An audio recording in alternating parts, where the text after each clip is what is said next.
All right, we're recording. Well, good morning, everyone. It's so great to I'm on the East Coast, as is Peter and Talia. It's very good morning to you. Good. I'm Margo Martindale, and I'm here because I'm an enormous fan of these people, Talia and dear Peter. Great, great, great icons and actors that I, would walk on fire to work with both of you again. I mean, Peter. And I'm an enormous fan of this movie. I just think it is a beautiful, relevant, honest portrait of America, and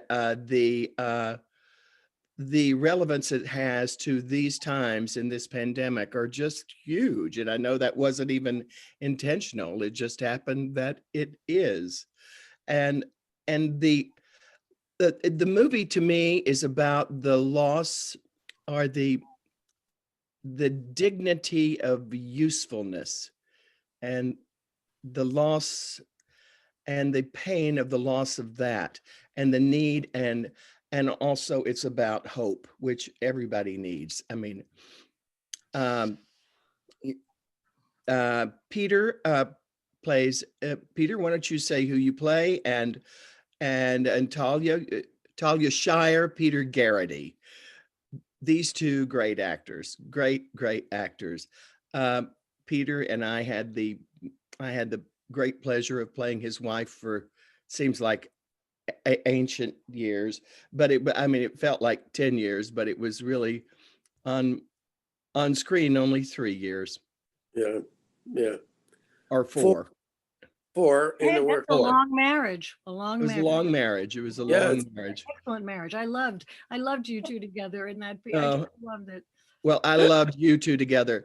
These two actors are the queen and king of subtlety, of quiet, of beauty. I must say, there's nothing I love more in a movie than quiet. And Peter, I know that was very hard for you. It was hard, Margo. You know that. It's hard for me to shut up. For me to shut up. And that this movie, Bob Jury has mainly shut me up. That's a good thing. Every time how beautiful you are in silence. I mean, honestly, to read the piece on the page, this main wonderful character has about 40 pages of walking and silence. And and you're a great storyteller, Peter. But in fact, I was saying this to our director, Robert Jury. The piece obviously has at its center loss and tragedy and things which are in the transitional moment. But also, I think with your performance, you've got such a heart and soul. I mean, in silence, you are so magnificent to watch. You are not empty. No. I mean, seriously, this could have been that, but you didn't do it that way. Maybe that's just who you are. But that was very evident for me, Margo, that this beautiful man in silence, still unborn in a way. But absolutely.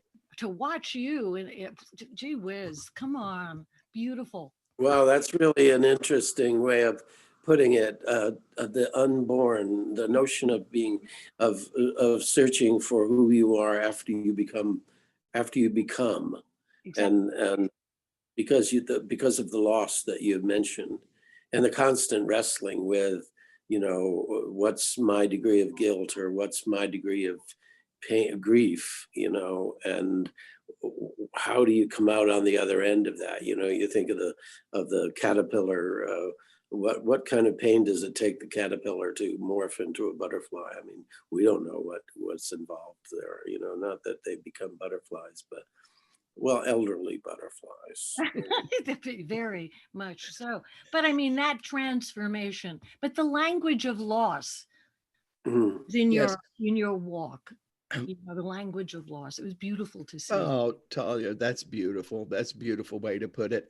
But you both are, you have purpose in your life as Iola. You continue on after a tragedy. You continue on in the everydayness of your life.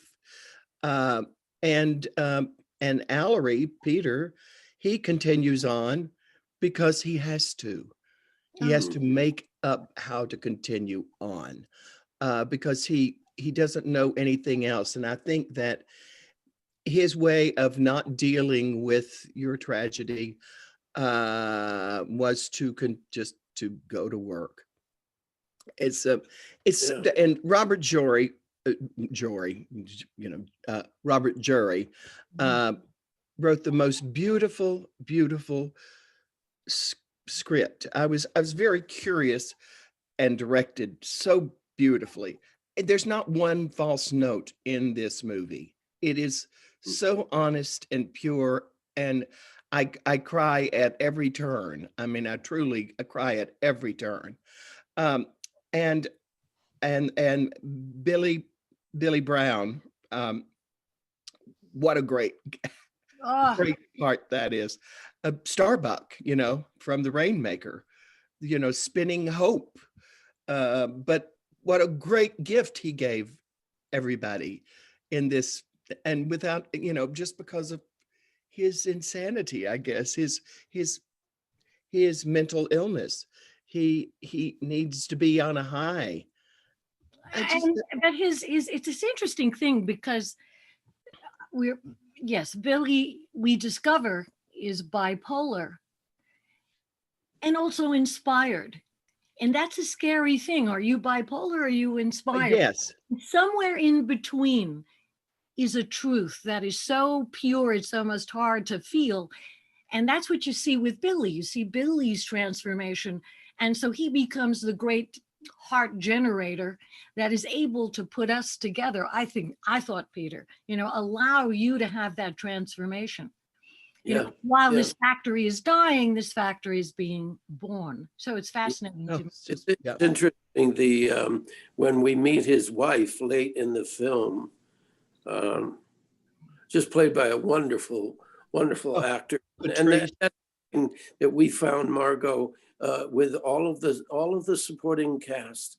I mean, Chicago is just chock-a-block full. I'm telling you, I was beyond impressed by everyone. And that lady, I forget her name, Patrice McLean. Yeah, who played Billy's ex-wife, and she says at one point, I say to her, I'm sorry that you had to leave him, or something like that. And she said, oh, I didn't leave him. At his best moments, he was the greatest man I ever knew. Wow. Wow. Right. Beautiful speech she has, and beautiful. Oh, beautiful. Absolutely beautiful. I thought that one of my favorite first moments is when blank Billy Brown. What's his name in the movie? Walter. Oh, Walter. Yeah. When he hands you the car keys, the truck keys, and because he can read people. I mean, he's taking in information at all times in that factory, and that was the beginning of healing, and Avery opening himself a tiny bit. I found that fascinating. Yeah, those touches are so subtle and beautiful in this film. And the challenge that Allery, that I had do I take the car keys? The battle that I have with myself about do I dare go to that place of actually doing again, actually driving again, taking the step into what is in everyone else's life just a pedestrian thing. Sure, you're an older person, you get behind the wheel of a car and you drive it. But it's not such an easy thing for Al. No, well, it's certainly, you'd never want to see me parallel park. I told you, Margo, that I have spatial, oh God. But I think also may I say this, it's hard. It's a complex, very layered tale. It has the closing of a factory. That's at its center. That's the rhythm. That's the, you know, the premature dying, and also the mysterious other loss of our son. And I think, I'm just going to say, it's a boy that committed suicide in the car. So the vehicle of the keys. Yes, absolutely. Oh my God. I know. What, so this is Robert Jury doing these. I mean, to play this, you got to be limber, Peter. And that's, you know, what you did. It was so beautiful to see.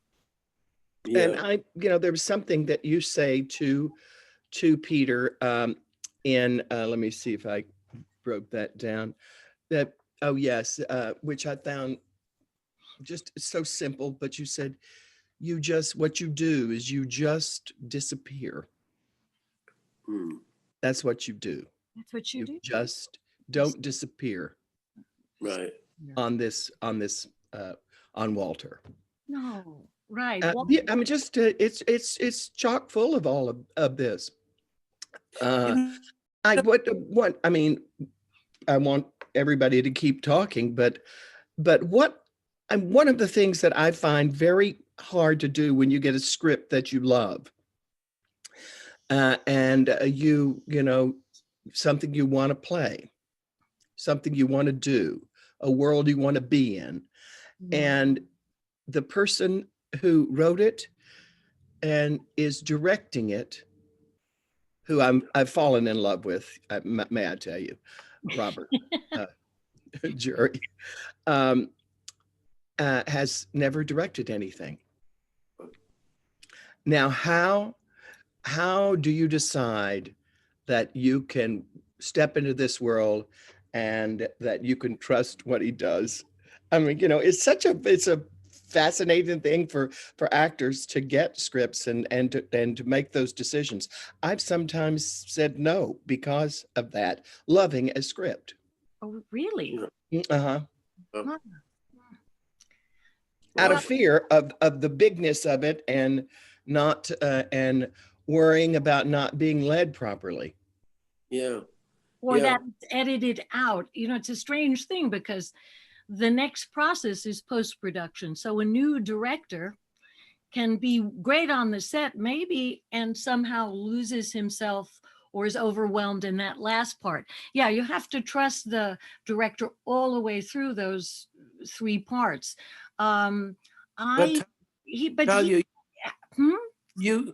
you knew that editing pair, right? Right.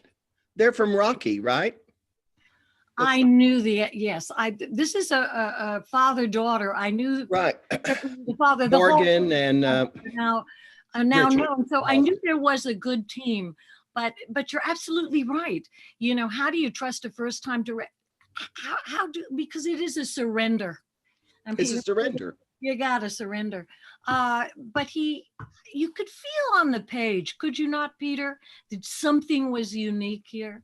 That the sensibility of the man was really unique. Yeah, and you know what we have talked very little about in our times, but one of the things that really appealed to me, because I mean, I guess just because I've done a lot of comedy in my life, and a lot of Shakespeare clowns or whatever, but the thing that appealed to me, one thing that appealed to me was that there's, in minute little moments, there's a tremendous amount of humor. Yeah.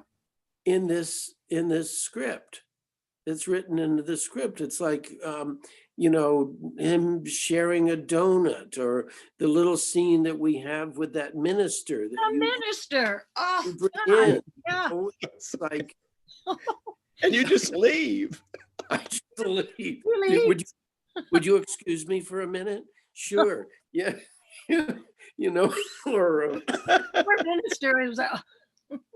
I mean, there's a lot of those moments. That the moment at when we go to Walter's house for dinner. Now, was that an ad lib line, Peter, or was that in the script? Jesus has a. What about Jesus? I don't trust Love that. men with beards. Well, why don't you trust them? Well, because you can't see, they hide behind their beard or whatever it is. Just a little pause. It's What so about- good. And then So good. later on in the little dinner with Walter, where Walter sits down and he's presented us with this wonderful meal, and he says to Iola, he says, "Would you say the blessing?" And Iola says, "You what? You want me to say the blessing?" And Walter says, do you something like, "Do you not like Jesus, or do you believe in Jesus?"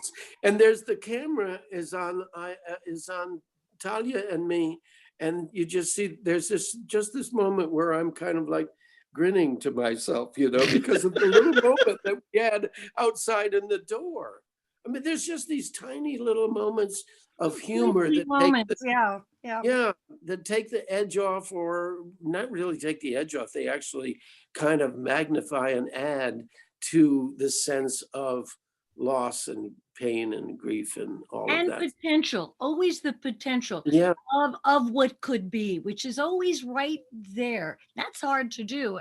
And I thought Robert did that. And you certainly, Peter, seized on those twinkling moments that were filled with humor. Very, very necessary moments. We would be outside in the car practicing those moments. So it's cool, right? I mean, really practicing. Okay. Margo, that was another thing that was true about this company, this little group of people. I mean, I haven't had so much fun with a company since Sneaky Pete, but we were, because of its indie reality of you don't never have enough money and you never have enough time, etc. We would always be driven to the set, not ever by a Teamster. Never by a Teamster. It was always by Clark or Lovell or Maya, right? Just this wonderful team of producers who would pick us up at the hotel every morning with our coffee, and we would drive and have a lovely time. So we all got very, very close. I think it's a really it's a great feeling in a movie like this to become a community of a little group of a little town. Oh, just a little town factory. And Margo, I don't know if you know this, but or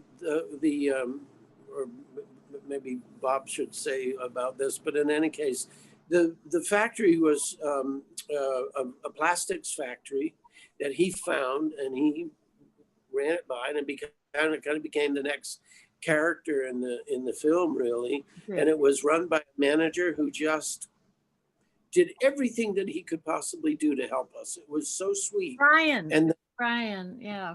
Brian, right. And then about a year after we wrapped, the factory closed. McRae factory, right? Yeah, McRae factory closed and is now in the process of approaching demolition. So when Bob and Lovell and Clark were, manipulating the film, with the added benefit, weirdly, of the pandemic, and started showing it, I think it may have been Billy Brown. It may have been he that suggested that we take it to drive-ins. I read that. And that was brilliant. Yeah, and the last one that Bob showed it on was he put it on the wall of the factory. It just made me cry when I read that, I have to say. I mean, how perfectly appropriate. Yeah. And there's nothing I love more than a drive-in. Me too. When you have a lower budget, I happen to love independent movie making because there is an opportunity to smuggle in teaching and wisdom with a young crew. And I remember in that wonderful house that was our house, Peter, I was in the recreation room downstairs, and there would be these wonderful people doing laundry, and then we put our clothes on, and I would say yes. And in that thing that Barbara Stanwyck, and they said, who's Barbara Stanwyck? And I went, well, so that there is this, because we need to pass things on. You know, that's how we learn. That's how we learn about movies. And so what I loved very much was that opportunity to teach. But in a lower budget movie, everybody is your collaborator. Brian, who ran the factory, he's a collaborator, right? It's a very exciting intimacy that happens. Yeah, it's true. That's so true. Oh, I've had so many thoughts and I forget. But the group that you got together, the producers, clearly I see that they, and Lovell, who is just a fabulous doll, and Robert, my goodness. He reminds me of Maya, who is remember Maya is another producer, a 6-foot goddess, right? Getting in to drive us around. But she gave that feminine kind of beauty that all these guys are so magnificent, but also Maya was a first-rate producer on this piece, I think, really. Yeah, right. She was terrific. It was a great bunch of people. I miss those Chicago actors, I'll tell you. I spent so many years in Providence, Rhode Island, working at Trinity Rep, 21 years or so. And that was a great, great company of actors. But I always used to say to myself, and this is before Steppenwolf became such a powerhouse in the theater world, but I always used to say to myself, when I get finished here at Trinity, or if there's some reason where I need to take a break and get out of here or something, I want to go to Chicago. Chicago, yeah. You hear these rumors about, and then we would meet these actors that just were dynamite, right from, you know, a woman who I think only had 2 lines in the entire thing. The young woman who was playing the role of the the grocery clerk. Great. She was great. Well, you know, that whole she was great. She was terrific. She was great. God, a lot of people, they were Like so completely. yeah. But you know, Chicago was the second city place, right? The home of the second city. It was always a dynamic place. Yeah. And that guy, I worked in a plastic factory myself. You did? Yes. I didn't see you. It's just odd. I'd forgotten about it. Tally-Ho Plastics. Tally-Ho. Tally-Ho Plastics in Jacksonville, Texas. I wonder if Bob Gerety looked at that. That would have knocked you out. That would have knocked you out if we had filmed it at Tally-Ho. Yeah, I don't think it's there anymore. Okay, well, that's down, right?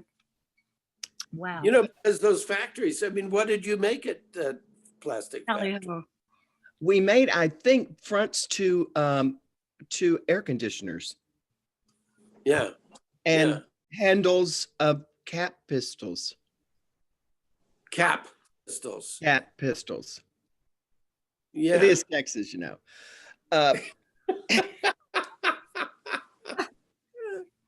Now, the other part of this movie that was such a huge character were those row houses. And that everybody lived on that same road. And I love the everybody watching the story of Avery going to work every day. Is he going to work? Is he going to work? Where is it? I mean, and the way that finally ended up in being a mystery to them and intriguing them instead of a joke. And and then it became the revolution, you know, with the guys. I love that. I love that. I was always curious about, because I'd be walking on the other side of the street and they'd be on their porch having a cookout or whatever, and they'd call out to me and they'd say, you know, where do you think you're going just because you dress up like you're going to work doesn't mean you're going to get paid. What the heck's wrong with you? And Benny would say, oh boy, that he's not in good shape mentally, you know. And I would hear them, and they would be calling to me, and I would not turn. I would turn just enough to let you know, or them know, that I had actually heard them, but I wouldn't relate to them because I wouldn't have an answer for them. He didn't, Allery doesn't know what he's doing. I mean, he just knows something is going to happen. Something will be revealed. And not to be overly religious about it or anything, but I think that Allery is searching for he's looking for a kind of redemption in a way, you know, from all of the stuff that's happened. Who do you blame when stuff like that happens? I mean, is it corporate? Is corporate at fault? Is it the cops that are the operating arm of corporate? No, you can't be here. You got to get out of here.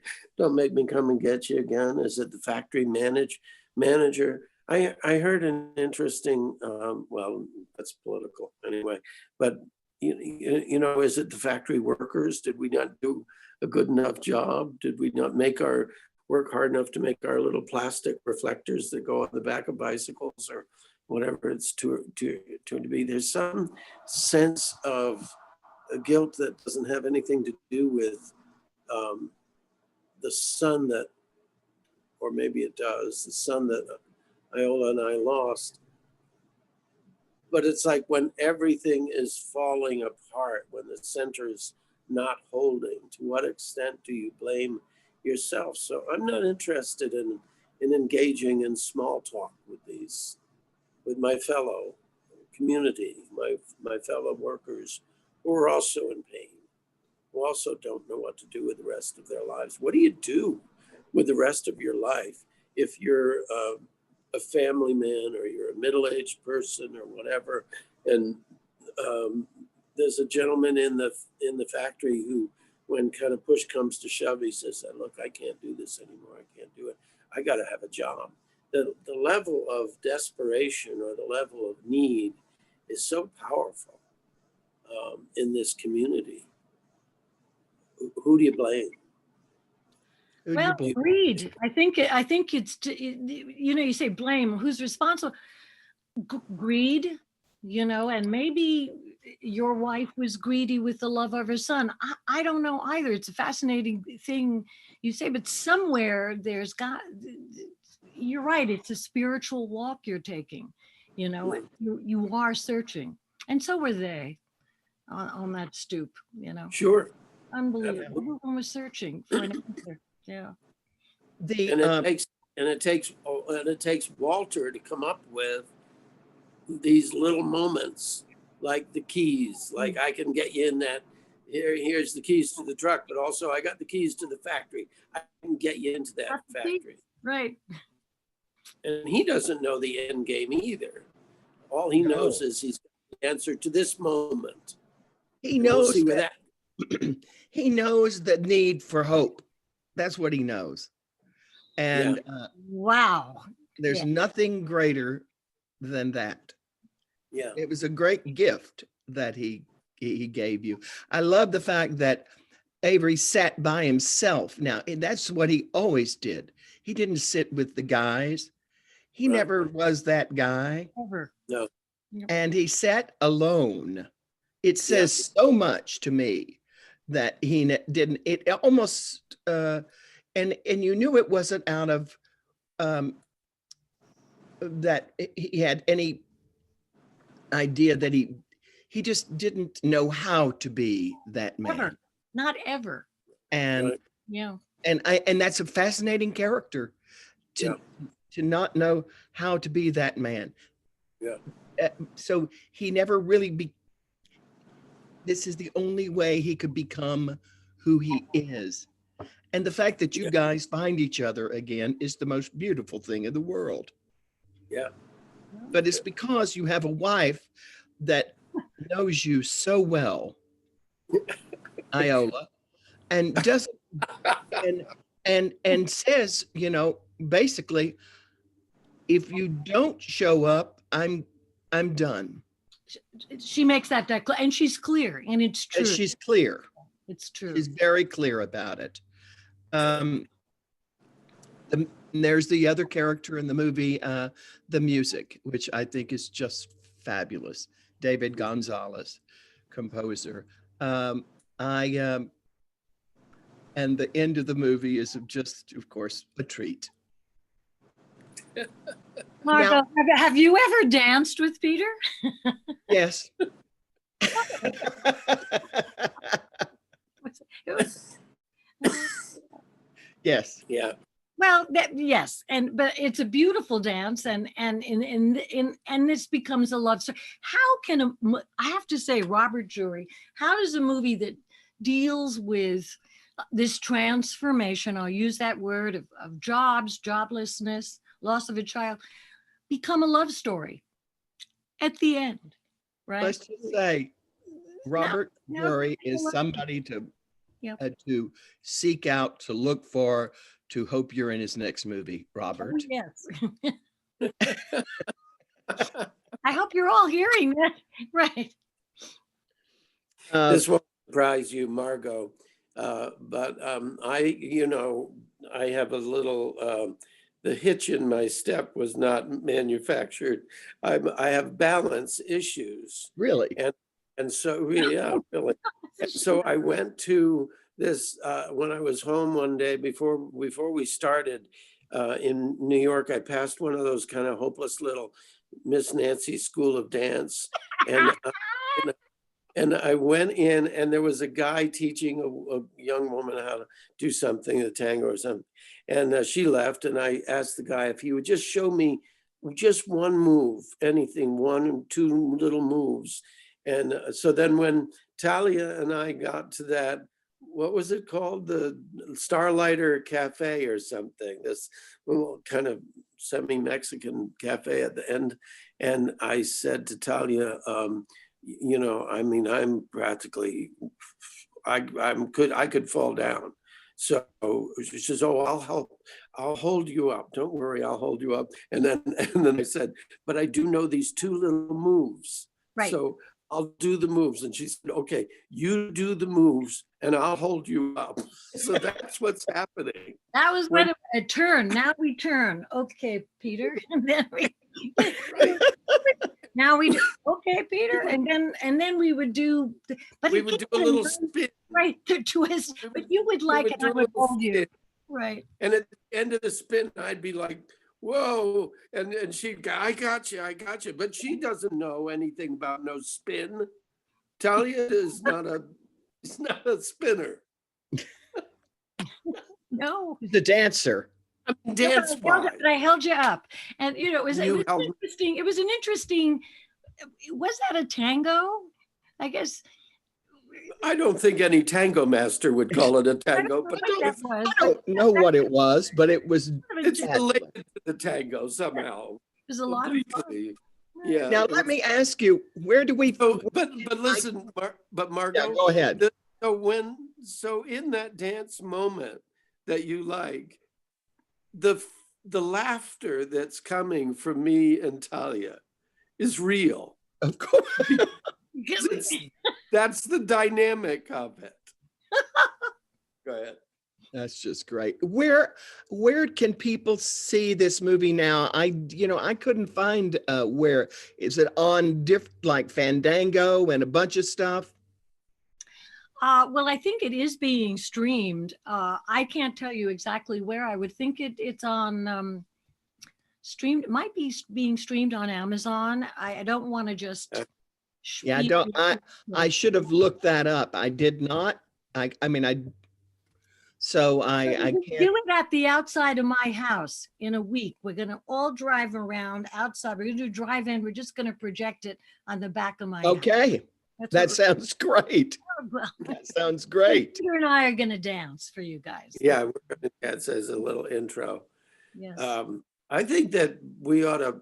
I think Bob or Levels should put how you get to see this movie on an end card or something like that, because I've had friends ask me too, and I don't know what to tell them, whether it's Amazon or Netflix or what it is. I don't know.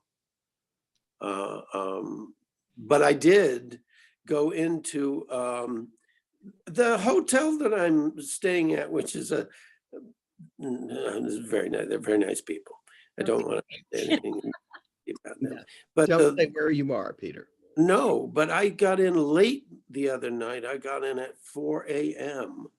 the other night, and the night guy, the poor night guy, I think I may have woken him up, and he came out to the desk, and I told him what room. He told me what room I was in, gave me a key and everything, and he looked at me and he said, "Working man?"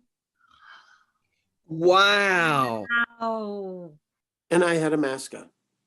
that's great. wow. I know. It's the oddest thing. I mean, it happens in the oddest moments, not just that moment, That's but it Yeah. happens in the oddest moments. But it was so subtle. I mean, the guy had just woke up and he said, "Working man?" Wow. Okay. Okay, listen. The film is Yeah. available on VOD, including Amazon, Apple TV, and all pay-per-view platforms. So Okay. I must tell you, everyone, it's a jewel of a movie. It is 2, 3, 4 magnificent performances, truly magnificent.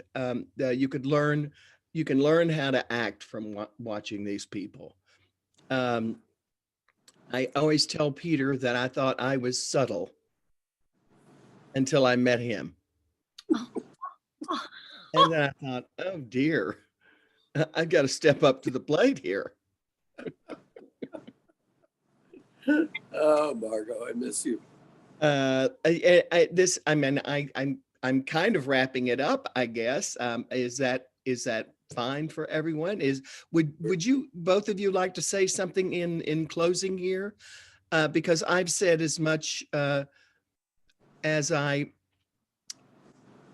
what I wanted to say is that I love this movie. I love these performances, and I think it's right up there with all the those Rust Belt beautiful films that, like, even it reminds me a little of Nobody's Fool. Yeah. Yeah. Well, I'll go first and let Talia close it off or something. But I just think that it has. I get my sense of what I love about this movie from her, from Talia, from Iola, because what she says to me is that she cannot. She has to live. That's what she says to me. I have to live. I can't not live any longer. And I think that that's a lot about what the film is for me, is how can I live but not live? How can I stay alive and breathing and not live? The emphasis is on living. And you put your finger on it too about the hope. You can't lose hope. You got to go on living in this world. And she says, I got to go on living. That's just, Right. yeah, that was a, Well, I mean, I think, thank you, Margo. This has been such a pleasure to meet you. true pleasure to meet Absolutely. all of you. Just, Truly. truly. I mean, I obviously with Peter, I heard so much about your collaboration and love the two of you, your dance together. But I think this is a time on this planet about transformation, and it's hard. It isn't easy. We're becoming something new. We're being reborn. But I think you're right. It's a hopeful movie in that sense, and it's a hopeful moment in time. So that is the energizing part of this movie. We can all dance, even if we're falling down. We can all dance together. So that's Wow. We that's can all dance together. you Yes. can. Yeah. Thank That's you an both so very much. That's an actor talking there, No, you know. A magnificently beautiful actor. Tell me well, about. I love you all. Yep. Thank you, kiddos. Thank you, kiddos. See you.